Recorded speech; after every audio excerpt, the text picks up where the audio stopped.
Cric-crac, le conte est hors du sac. Il était une fois un homme qui courtisait 2 sœurs, de jumelles. Mais leur père déclara: Tu ne les auras pas en mariage tant que tu seras incapable de deviner leur nom. Alors le jeune homme essaya, mais il ne pouvait deviner les noms des sœurs. Le père des jeunes femmes secouait la tête et le renvoyait. Un jour, le jeune homme vint faire une nouvelle tentative accompagné de son petit chien.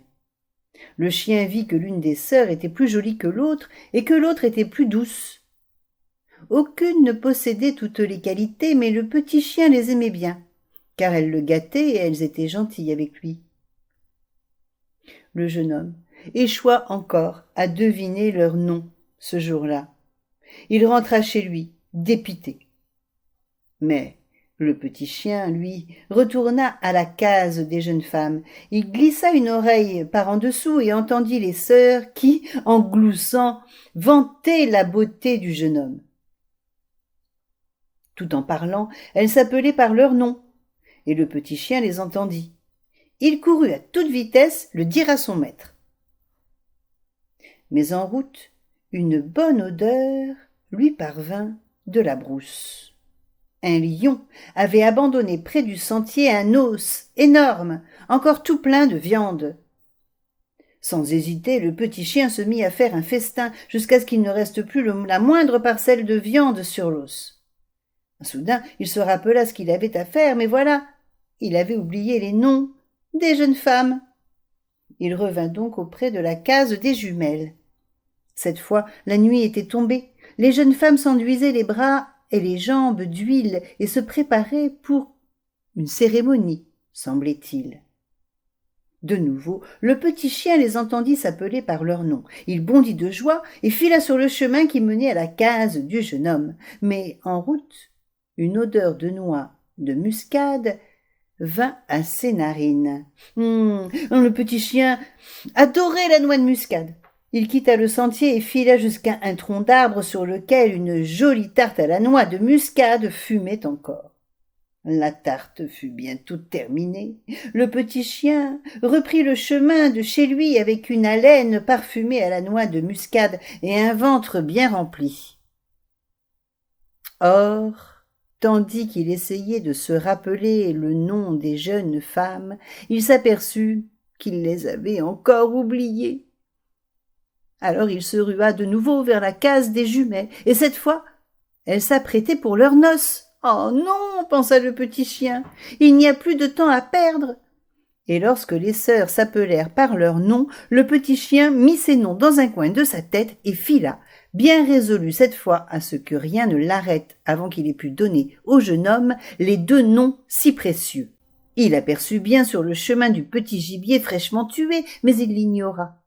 Il crut sentir fugitivement le fumet de la noix de muscade encore une fois, mais il l'ignora. Il courait droit vers son maître. Il n'avait pas prévu néanmoins qu'un homme noir, un étranger, sortirait de la brousse, bondirait sur lui, le saisirait par la peau du cou et le secouerait à lui détacher la queue. Et c'est pourtant ce qui se passa. L'étranger hurlait. « Dis-moi les noms ! Dis-moi quels sont les noms des jeunes femmes que je puisse les obtenir !» Le petit chien crut s'évanouir, tant la poigne qui lui serrait le cou était ferme, mais il se battit vaillamment. Il grogna, griffa, rua, et finit par mordre l'étranger entre les doigts avec des dents qui piquaient comme des guêpes. L'étranger poussa un mugissement de buffle, mais le petit chien ne lâcha pas prise, et l'étranger s'enfuit dans les broussailles. Le petit chien était pendu à sa main. « Lâche-moi, petit chien, lâche-moi ! Je te lâcherai !» supplia l'étranger tout noir. Entre ses dents, le petit chien gronda. « Ne reviens jamais, ou tu ne verras plus la lumière du jour !» Alors l'étranger s'enfuit dans la brousse en gémissant et en serrant contre lui sa main endolorie. Le petit chien reprit le chemin de chez lui. Son pelage était ensanglanté et sa mâchoire lui faisait mal, mais il avait bien en tête les noms des jeunes femmes, et il arriva radieux auprès de son maître. Avec douceur, celui-ci lava les blessures du petit chien. Le petit chien lui donna les noms des 2 jeunes femmes et lui raconta toute l'histoire. Le jeune homme se précipita au village des jeunes femmes, et le petit chien était fièrement posé sur son épaule, avec ses oreilles flottant au vent comme 2 queues de cheval. Lorsque le jeune homme arriva auprès du père des jeunes femmes, il lui donna leurs noms. Les jumelles étaient déjà prêtes, habillées pour voyager avec lui. Elles l'attendaient depuis tout ce temps.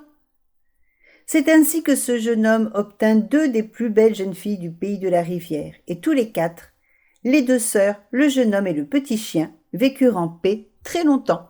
Cric-crac, le conte est dans le sac.